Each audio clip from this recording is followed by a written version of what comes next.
So this will be my first podcast. I plan on doing this twice a week from here on out, as a way to cover more material than I'm able to through video releases alone. As I mentioned on Twitter and Gab, with the exception of this first announcement cast, all future casts will be uploaded to patrons over at Patreon. I know most of you aren't supporting me in exchange for anything, but rather to support what I'm doing in a more general way. Even still, I feel like I've neglected you, so I'll be seeking ways to provide perks to those kind enough to help with financial support. It's more appreciated than you could possibly know right this moment.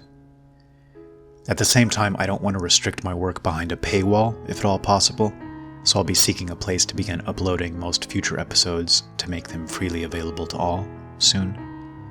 Patreon first, then the backup location.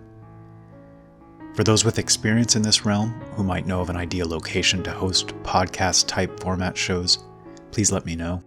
I want to make sure I choose wisely at the outset. I've decided to name this new creation In Pursuit of Clarity, as that'll be our intended purpose here.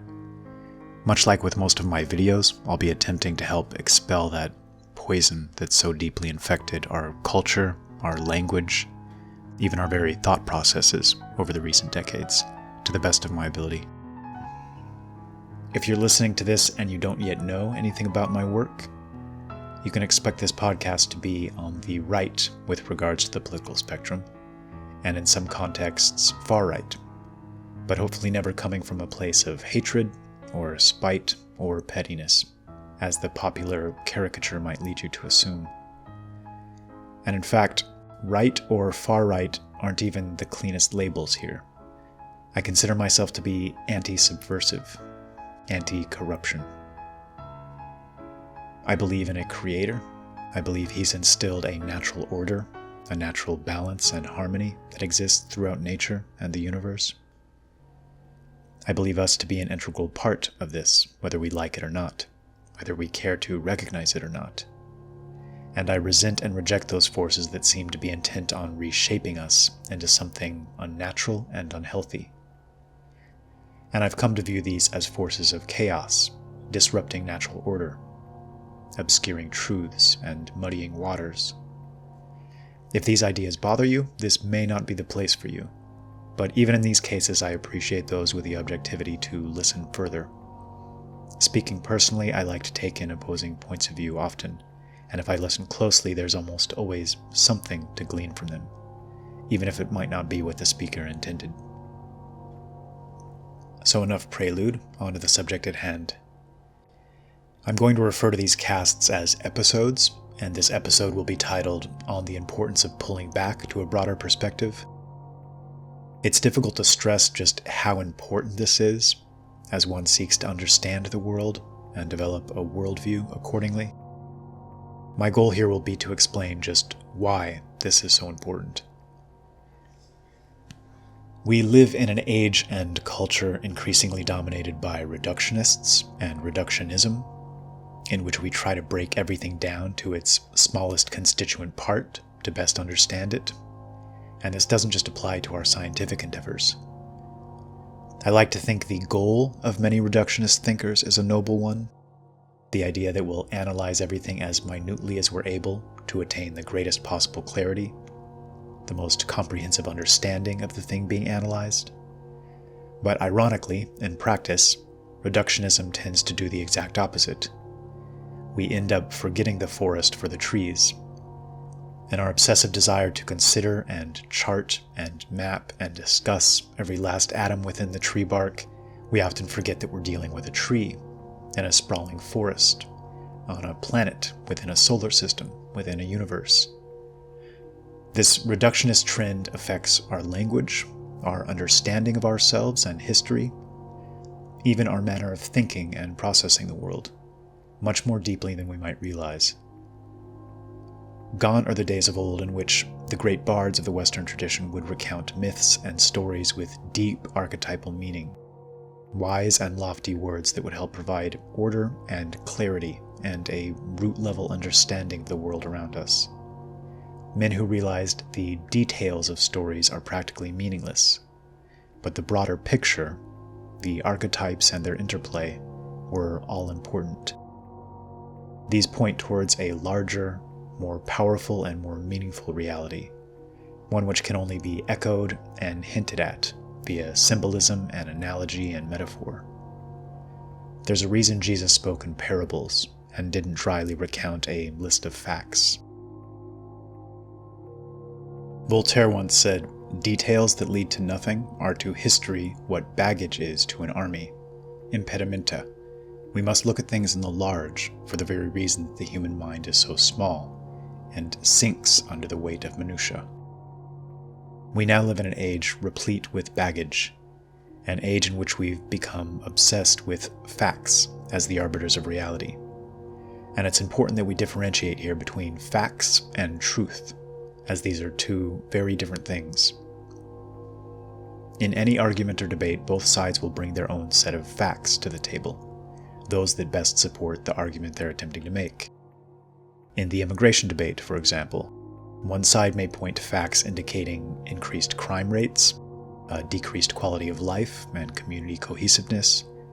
The other side of the debate may cite increased earnings for large corporations able to take advantage of cheaper labor, or carefully chosen crime statistics of their own, or point to the taxes paid by migrants.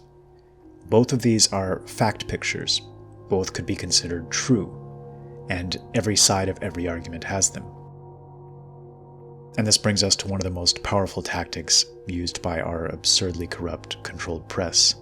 They not only want you zoomed in, they insist that you be zoomed in using a lens of their own creation, and have the shamelessness and audacity to pretend that their lens is the only valid one, when in fact, not only is their lens not the only prism through which to view the world, but many would argue that it's the least valid and most manipulative, a profound mischaracterization with the intent to deceive.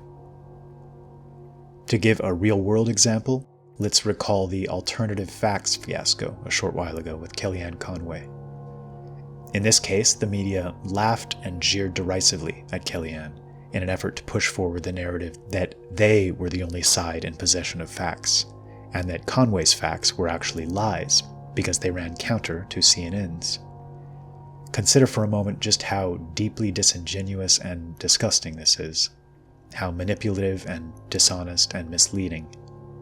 And yet, for weeks, the media had a field day, mocking and laughing and generally insulting the poor woman. This is their modus operandi, and it still works wonders on millions around the world. It should be obvious why they'd want the world viewed through their own lens, but why the obsessive focus on the details and the minutiae of the fact picture? To best answer this, let's go back to the example mentioned a moment ago, the immigration issue. If one were to attempt to ignore the noise and pull back for the broadest objective perspective, the question might be boiled down to something very simple, such as, is life for the average American citizen living in areas with a heavy influx of migrants better or worse than it was a few decades ago? Is the average American healthier or happier? Do they feel a deeper connection with their nation and community? It's this type of simplification that they have to combat at any cost, because the answer becomes so crystal clear, and essentially ends the debate for many. One of my favorite Whitman quotes has always been, "Simplicity is the glory of expression." The devil hides in the details, and I'd go one step further and say it's his duty to create details where there needn't be any.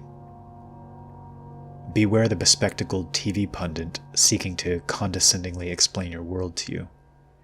There is no role more powerful than that of the personality that positions himself between you and your reality, and pretends to act as the trusted interpreter. A translator is a gatekeeper and has near total power over the resulting story and narrative. One of the most profound and profoundly true statements Trump ever uttered seemed to be a flippant throwaway line in one of his speeches, in which he referred to the painstakingly creative narratives emanating from the press and political opponents, no doubt with the help of writers and think tanks, by saying, "It's just words, folks, they're just words." This sounds simple on the surface, and there's no telling how he meant it, but it makes an important point. Just like facts can be used to prove anything, Words can be used to prove anything, and I do mean anything. A term I constantly come back to that I feel we should all become familiar with: verisimilitude, the quality of appearing to be true or real. A fascinating dynamic of this process of deception and indoctrination is that nearly all of us, even those who buy into the narratives pushed by the controlled press, have had a building sense of unease over time, as if something isn't quite right, though it's difficult to put our finger on just what that something might be. My contention is that this is due to our intuitively or subconsciously recognizing we're being lied to, led astray via a series of small and subtle steps, which creates a building cumulative over time. Pulling back can act as the means of recognizing the divergence between this reality as posited and actual truth. The Romans, creators of one of the most stable and long-lasting empires in human history, acutely recognized this eternally tricky issue of deceptive noise. And the core of their justice system became cui bono, or who gains. They forced themselves to pull back, ignore the details and posturing and the word stew emitted by either side, and instead sought a single objective means of gauging probable guilt or innocence, using this as their starting point, their fundamental basis for their judgments. One could easily argue this made their system more profoundly just than our own at present, in which anyone with a great deal of money can hire a legal team capable of winning almost any case, shamelessly conjuring facts and words with the intent to mislead, to serve their own ends. And finally, another in the long list of reasons as to why pulling back is so important in debates, arguments, discussions. Premise is everything. Many dishonest actors attempt, often unconsciously, to force their opponent to argue within their framework, a bit like two men asking one another to come over to their own homes to settle some tension instead of meeting at a middle ground. The postmodernist and cultural Marxist framework that has subverted our university system since the 1950s operates from a foundational premise that whites, Christians, Western culture, and the patriarchy are the root of all evils in this world. We too often get drawn into playing their game and discussing branches springing from this tree, as opposed to pointing out that the entire root is sick and diseased and degenerate. Pulling back to a loftier vantage point allows us to see all of this for what it is, and not waste time with deck chairs on the Titanic, and instead focus on avoiding the iceberg and inevitable looming disaster. The epitome of the far left that big money has ushered into power over the past few decades represent the portion of humanity that most strongly prizes education over true intellect or problem-solving ability. When we consider this alongside the fact that our educational institutions now double as indoctrination camps, this means they now consider a person intelligent or educated precisely to the degree that they've been indoctrinated with their own ideology, which in turn means that only the most willing tools of this globalist machine ascend easily through the ranks of power. If the root of this problem isn't recognized quickly and comprehensively, with some intellectual clarity, this cancer threatens to destroy the West completely. A slow and painful death by subversion. I've only just begun to touch upon a subject that deserves far more time and attention, but I'm going to try to avoid these becoming overwhelming hour-long dissertations, and we'll pick up this subject and related ones in future episodes. In the meantime, thank you for listening to my first cast.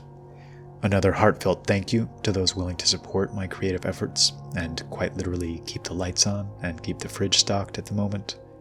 And to everyone, remember, a loftier vantage point provides more context, broader perspective, and a deeper understanding.